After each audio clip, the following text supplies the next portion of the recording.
بڑی پیاری بات ہے 19ویں پارے کے اندر اللہ نے پوری ترتیب کے ساتھ انبیاء کے ان اقوال کو اللہ نے بیان فرمایا ترتیب کے ساتھ.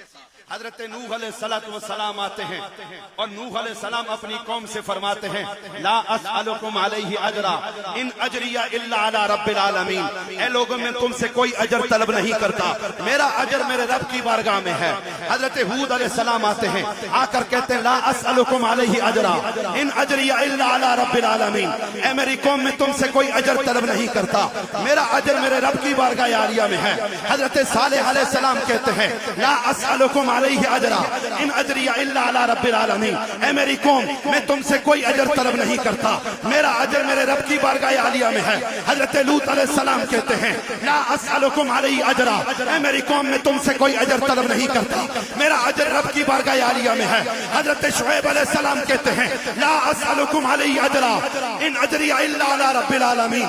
اے میری قوم میں تم سے کوئی اجر طلب نہیں کرتا, میرا اجر رب کی بارگاہ عالیہ میں ہے. اب سوال یہ پیدا ہوتا ہے کہ رسول اللہ کو جب فرمایا گیا اے میرے نبی آپ کہہ دو, تو ان نبیوں کے ان اقوال میں اور حضور کے اس فرمان میں فرق یہ ہے کہ حضرت نوح, حضرت لوط, حضرت صالح, حضرت شعیب علیہ السلام, ان سب نے اپنی بات کو بیان کیا. اور جب باری مدینے والے کی آئی, اللہ فرماتا ہے یہاں پر میرا محبوب خود نہیں کہہ رہا, کل اے میرے نبی آپ کے رب کی منشا یہ ہے کہ آپ کے گھر والوں سے یہ پیار کریں.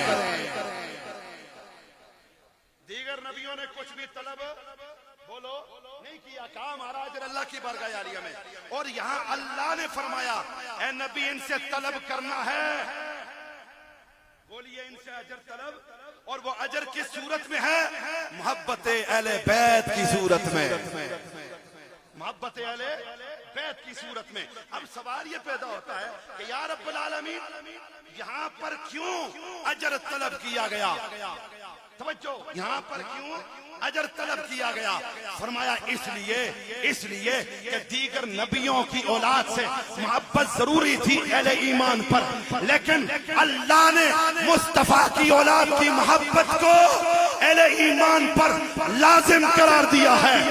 امام حاکم المستدرک علی الصحیحین میں وہ فرماتے ہیں لوگوں اگر کوئی شخص حتیم کعبہ میں پوری رات کھڑے ہو کے نفل پڑھتا رہے, دن پر روزے رکھتا رہے, وہاں پر حجر اسود کو چومتا رہے, آب زمزم پیتا رہے, بیت اللہ کا طواف کرتا رہے اور وہاں زندگی گزار دے, اگر اس کے دل میں میرے اہل بیت کے لیے بغض ہوگا اللہ اسے اوندے منہ کر کے جہنم میں داخل کرے گا.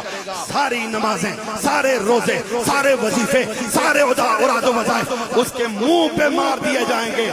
ثابت یہ ہوا اعمال کے ساتھ ساتھ جب تک اہل بیت کی محبت دل میں موجود نہیں ہوگی اللہ کوئی عمل قبول, سارے بولو, کوئی عمل قبول نہیں کرے گا. اس لیے فرمایا کہ مصطفیٰ کی اولاد کی محبت اللہ نے ایمان قرار دیا ہے, اس کے بغیر کوئی گزارا, سارے بولو, کوئی گزارا.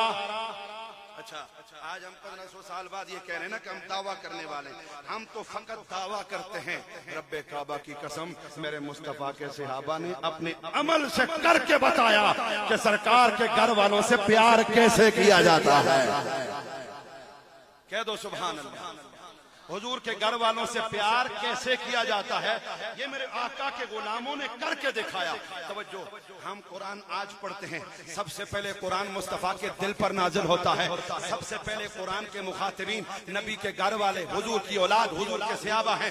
قرآن کو سب سے پہلے پڑھنے والے ادھر سے جبریل لے کے آئے, مصطفیٰ کے دل پہ نازل کیا, حضور نے پڑھا, حضور کے پڑھنے کے فوراً بعد مصطفیٰ کے صحابہ پڑھتے ہیں, مصطفیٰ کی آل پڑھتی ہے. قرآن پر سب سے پہلے عمل کرنے والے، قرآن کے سب سے پہلے مخاطبین وہ لوگ تھے۔ اب توجہ، امام بخاری فرماتے ہیں، امام بخاری حضرت ابوبکر صدیق رضی اللہ تعالیٰ عنہ کا قول امام بخاری نقل کر کے فرماتے ہیں، حضرت ابوبکر صدیق نے فرمایا کوئی مدینے والے کو خوش کرنا چاہتا ہے تو میں اسے بتا دیتا ہوں کہ مدینے والے کو سب سے زیادہ خوش کس طرح کیا جاتا ہے۔ ہاں وہ تحفہ لے کر بھی خوش ہوتے ہیں، ہاں وہ دے کر بھی خوش ہوتے ہیں۔ حضرت ابوبکر صدیق فرماتے ہیں اگر کوئی مصطفیٰ کو سب سے زیادہ خوش کرنا چاہتا ہے نا، اس کا طریقہ یہ ہے نبی کے گھر والوں سے حسن سلوک کرے، مدینے والا راضی ہو جاتا ہے۔ فرمایا اگر حضور کو کوئی خوش کرنا چاہے، حضور کے گھر والوں سے حسن سلوک کرے، جب وہ حسن سلوک کرے گا مدینے والا سب سے زیادہ راضی ہوتا ہے۔ یہ کون کہہ رہا ہے؟ صدق کا تاجدار، تاجدار صداقت سیدنا صدیق اکبر رضی اللہ تعالیٰ عنہ۔ کون کہہ رہا ہے بولو؟ ہاں وہ بھی جانتے تھے، جانتے تھے۔ اور میرا بچہ نا، میرے مقتدی، میرے